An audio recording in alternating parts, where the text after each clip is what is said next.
Hey everyone, this is Light, and in this video I'm going to be talking about the best units to put in band protection, either because they have their own strong playstyle that you can force, or they're good for countering specific drafts. So yeah, let's get into it. So for S tier, these units pretty much have drafts revolving around them for various reasons that I'll be getting into as I go over them individually. And for the situational tier, these units are what you'll put in band protection to specifically counter your opponent's draft, or to force like a weird and less common playstyle like ER stacking. So yeah, let's get into it. So for first in S tier, we have Crimson Armin. Crimson Armin is invaluable for slow players because she has the highest mitigation in the game, and mitigation is extremely important for being able to survive anything. She has damage reduction of all kinds. She can hold Aureus. It's easier to put her on protection set. Her S3 is very strong. Well, yeah, so basically, if you're like a normal player, you know, you want to put your C Armin on 3 because the mitigation you get from her is invaluable. So yeah, very standard unit to band protect. So Landy.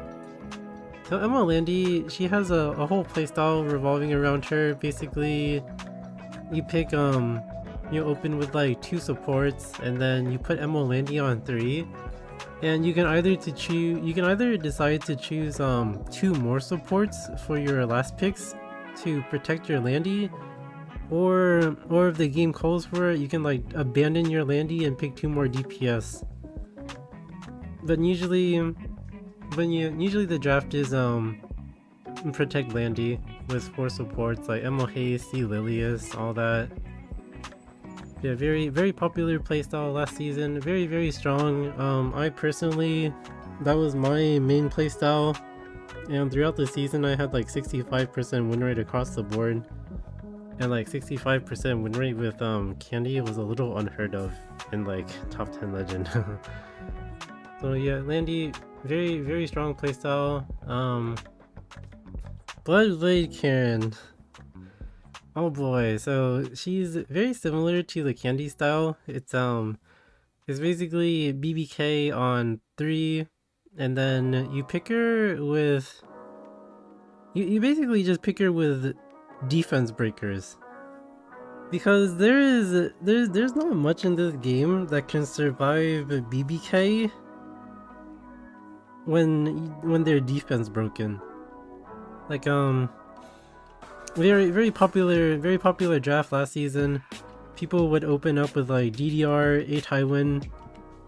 You know, DDR a Tywin. Pretend that they're normal and friendly, but then they slam BBK on 3 and like more defense breakers, and then oh boy, you're getting cleaved. Like, surprise, you're getting cleaved by BBK and defense breaks. It was very obnoxious and very strong. I lost to it consistently. There were many people in Legend spamming it. It was very obnoxious and strong. So yeah, definitely a top playstyle. And like it had a lot of variety too, like DDR a Tywin, BBK. If you were frisky, you could play like Ran and like defense break artifact Nahkwol. But basically the whole playstyle is trying to set up your BBK with defense breaks, because like it's really hard to respond to defense to respond to defense breaks, because like cleansers are trying to weaken this meta. So yeah, very good unit to ban protect. Although it's like increasingly hard to play her, because BBK is such a menace that people are prioritizing her earlier than 3. Like unironically, first pick BBK is kind of good. I personally had like I like threw a fit with this unit. Like I kept losing to it, and I was like, okay, I need to first pick this unit so people stop killing me with it. So yeah, very good unit. If you're a fan of BBK, like you'll have a lot of fun this season, or I mean at least the upcoming season. Sage Vivian is basically the same thing as BBK. Like people will pick like a Tywin early. A Tywin is a menace. Like you don't know what people are gonna do with a Tywin. Like he's like he could either be very fast high effectiveness or he could be very slow with protection set. But usually people who play Vivian like this on 3, they'll pick like some kind of anchor, and then a Tywin, and then Vivian, and then in their last 2 picks they'll pick like some kind of CR booster. Or yeah, typically they'll go like MO Haste, a Tywin, Vivian, and then in their last 2 picks they'll go with CR booster. And like a lot of like Asia server players, they want like defense break Flitica artifact. And I know what's his face, Hazamare. He also did this setup in ESA and World Cup.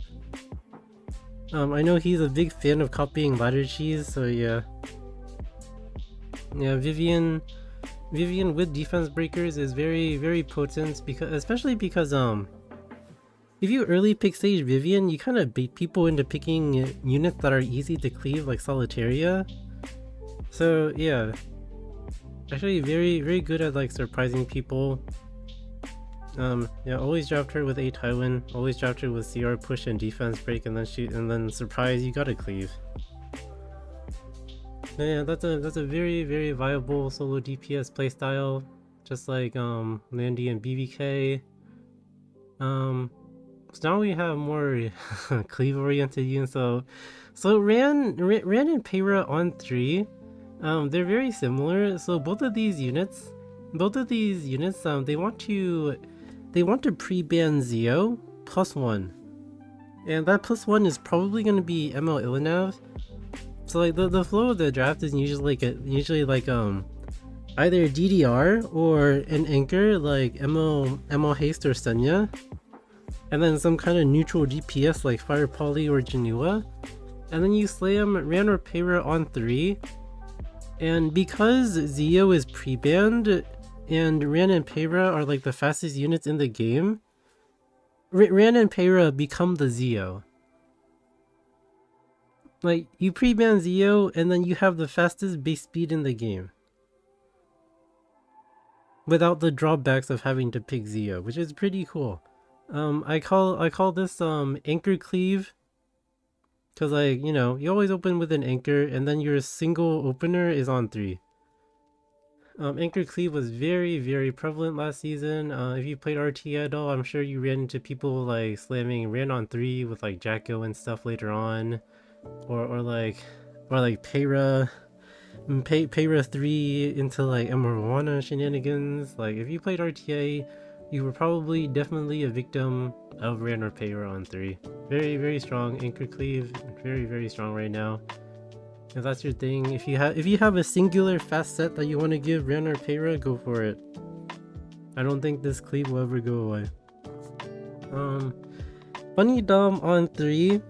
So Bunny Dom on 3, this is initially it was very cheesy, but I think people kind of caught on to it. With Bunny Dom on 3, Bunny Dom is usually on Brigida artifact, and in your 1 to 2, you're gonna pick another CR booster like Death Dealer Ray. And if you have the Brigida artifact on Bunny Dom, you can pick stuff like Roy, and with the Brigida artifact, your Roy will be able to soul burn twice, and then S3, and then kill everything. So Bunny Dom on 3 was a very popular thing for that kind of cheese.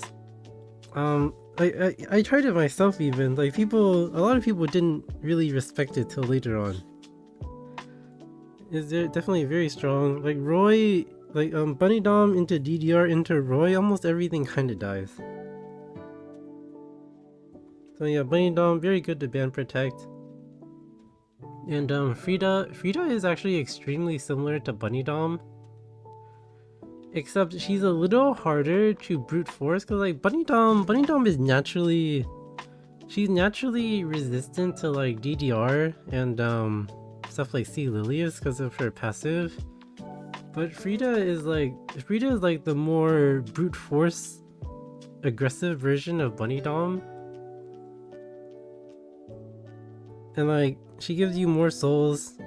She gives you she has higher base speed to race. Yeah, and Bunny, I'd say Frida is a more aggressive version of Bunny Dom. They both play very similar in that they give people a bunch of souls to abuse. So yeah, very similar units, very good to ban protect. Now Emma Ludwig, oh boy. There were so many cleavers that were ban protecting this guy. And for good reason. He is the strongest cleave DPS in the game. Like without a doubt. And like a lot of drafts kind of prayed that he doesn't get banned in the past, and like now he can't get banned. So now cleavers can get like their Exodia draft with like Ranzio, Ludwig, and then 2 bridges, and then they just kill every slow player. Or like almost every slow player that they can gear gap, and it's very strong. I don't think Ludwig on 3 will ever go away. I still think even with Ilinab it's quite strong. Personally, I've been cleaved by it plenty already. they just pre-ban Ilinab and Bellion and just like they just go in on you. So yeah, Ludwig probably will be one of the best cleave options for ban protect in the upcoming season. Yeah, definitely not going away. Bellion, this kind of caught on later on in the season, but the issue with Bellion ban protect is that you need a 3F Bellion. So like people will go like DDR A Tywin into Bellion, and this Bellion is tuned with your DDR and A Tywin so that she gets buffed by DDR, and that she hits into A Tywin's defense break, and like she can proc 4 to 8 3Fs in 1 turn. And along with defense break and venom, that kind of has the potential to kill everything. It's a very potent unit. However, she does require DDR pretty much, but she's insanely strong. Very like the defense break, the venom, you can brute force through anything pretty much, as long as you land your debuffs, that is. The only weakness to Bellion on 3 is someone having so much ER that you can't defense break them, you can't venom them, and then you just have no damage. But against normal people, Bellion on 3 very strong. Now for these units, Flitica, Armin, and TML. I despise these units because so the thing about CR boosters is that they are balanced with their base speed. Units who do not CR boost their own team and are openers typically have higher base speed.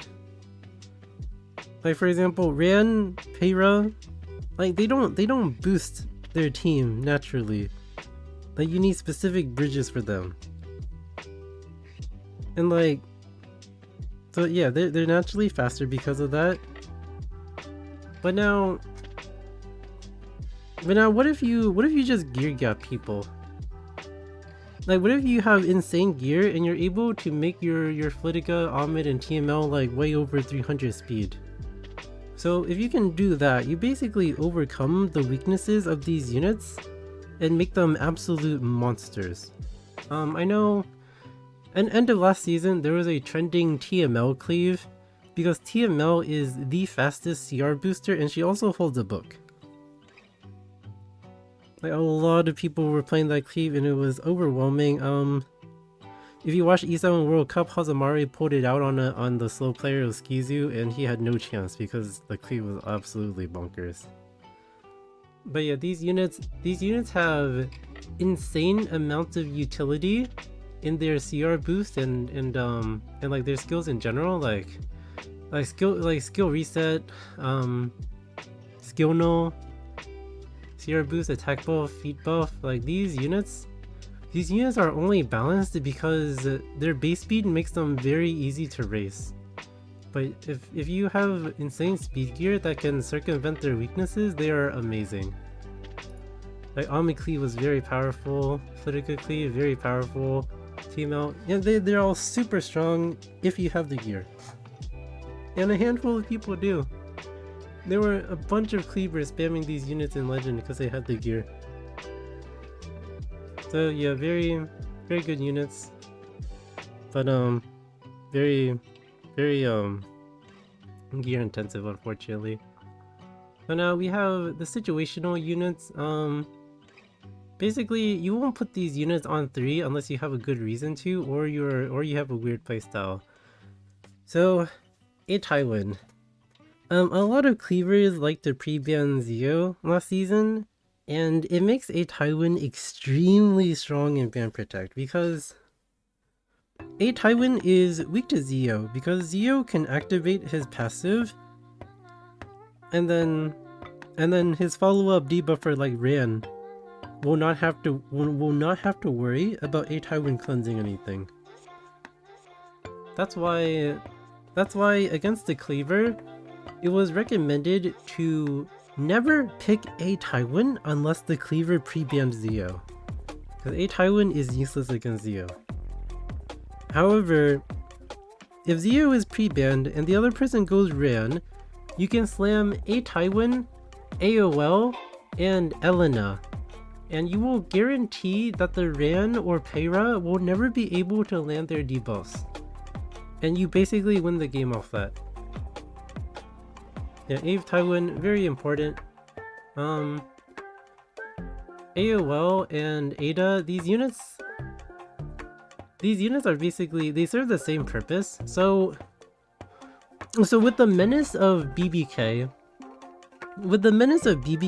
and her defense breaking shenanigans, the best way to deal with her are interrupting debuffers. Like AOL will like cut the defense break. Ada will do the same thing. Like the only way to deal with BBK realistically is to disrupt their defense break combo, and like AOL and Ada are very good at that. And similarly, Blue Elena is really good at that too. Like these 3 units pretty much serve the same purpose. And yeah, their purpose is interrupting defense break combos that enable stuff like BBK. Yeah, very good units to ban protect if you know that the enemy is going for that kind of draft. Because like if you're a second pick, it'll become very apparent. It'll be very apparent what they're going for. So yeah, if you're a second pick, you want to pick one. If you see BBK on 3 and you're second pick, you'll probably want to pick one of these to defend yourself. So yeah, and then we have we have Archates. I hate this unit, but I think there will be some games where you need a cleanser no matter what. And I think Archates is if ignore ER, sober, and reset is not a problem, Archates is like the go-to cleanser against normal debuffers. Because like like the cycling from her passive is very important in like being able to time cleanses for debuffs. But still, she's not that reliable. This is like your this is like a last resort unit if you really need some kind of cleanser and she won't get reset or something. But she's definitely a thing. Lua and Nahkwol, these units are basically the same. So like you pick these units when you early pick Laya and the other person is not respecting your debuff potential, because Laya is very strong with debuffers. So usually the draft is gonna look like Laya early pick, and then you're gonna want some mitigation or some anchor like ML Senya, and then on 3 you play Lua or Nahkwol to control the other person. Like let's say you pick Laya, the other person goes DDR Tywin, and then you pick like Ilanav and then like Lua or Nahkwol, and then you just control the other person to death with like your last 4 or 5 picks. But yeah, these units, if you're going for a debuff, like a debuff control kind of thing, very very good with Laya. However, I would not pick them without Laya. Emerald Sharun is very very strong to see Lilius, especially, but you only ever pick her in band protection if you're fighting DDR. Like see Lilius, Emerald Sharun, Tywin, it is like the core for beating up slow DDR players. And with how prevalent DDR is, Emerald Sharun is pretty sick. But my only gripe with her is that she sucks in slow play. But she's good in aggressive play where you utilize her defense break to kill the other person. If you're playing her in like a slow style, it's not gonna work out for you very well. But otherwise, very very good unit. Briar Iseria. So this is a case of like a unit forcing their weird playstyle. Briar Iseria on 3, a lot of people like you'll see Briar Iseria that are like cleave openers, and then you'll see Briar Iserias on Bastion of Hope, and then they're an unstoppable defense break and you can't do anything about it, and it kind of sucks. It kind of really sucks to deal with, because like what if you slam like DDR Tywin, and like your DDR and Tywin don't have incredible effectiveness, and they can't touch the Briar Iseria. So yeah, she's really good in band protect if you're ER cheesing. Like I know a handful of people who are Emperor and Legend easily ER cheesing. So yeah, she's something. AU Fiend. This is typically a cleave counter. You'll typically put your Yufine on 3 against cleavers who are gonna have to rely on bridges. So let's say you're fighting a TML cleaver. They open with like ML Senya.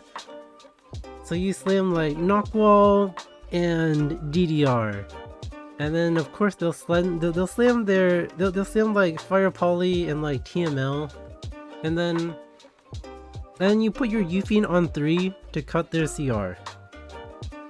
And now they're in a pickle because your Nahkwol will cut after the TML CR boost because of Yufine. Assuming your Nahkwol is fast.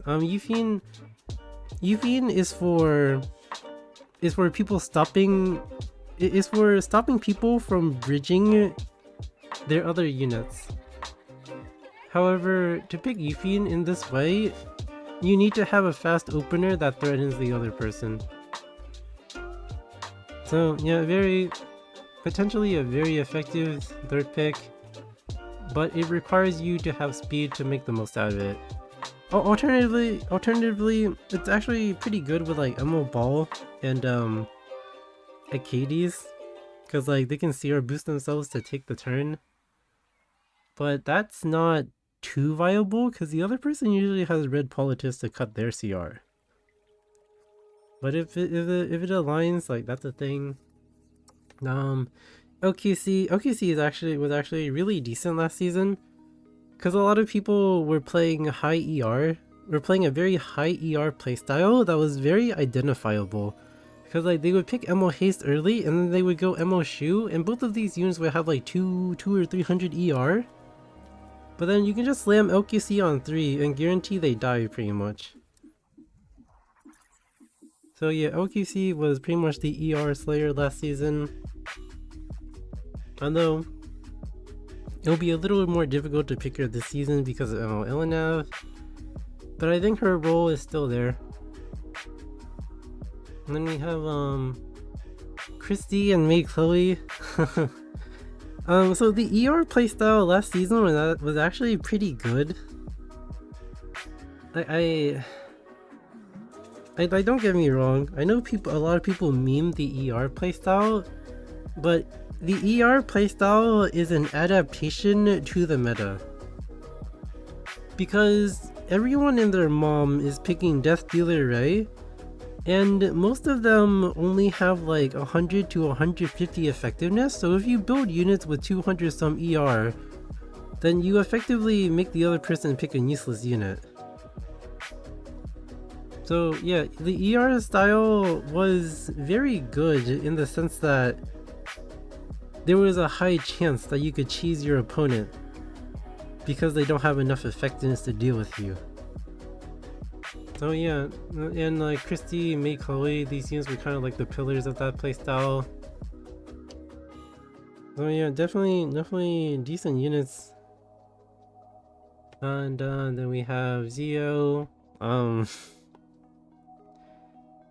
mean, there are some freaks that'll just like slam Ran and Peira, even though Zio's available, so then you just slam Zio into them and you should be good to go.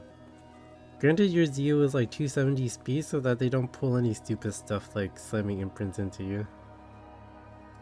So Zio had a use there. Broman, unironically, Broman had a very good matchup into MO Poly.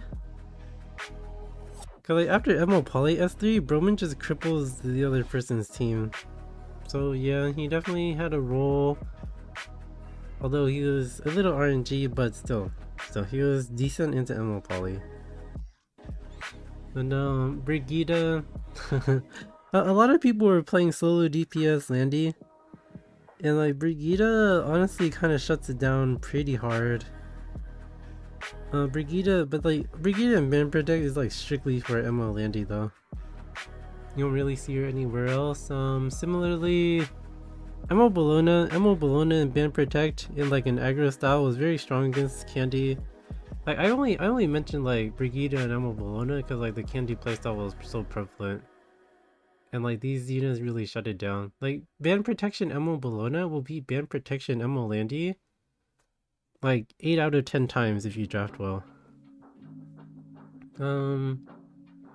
Fumir, there were a handful of freaks who were playing like red and blue units 1-2, or red and green units 1-2, and then they slam Fumir, and then they just slam more red and green units to like guarantee like their Fumir activates, which is definitely a thing. Although much harder to pull off. I know like one guy had like his entire playstyle revolve around it, and it was decent. I think it was almost legend.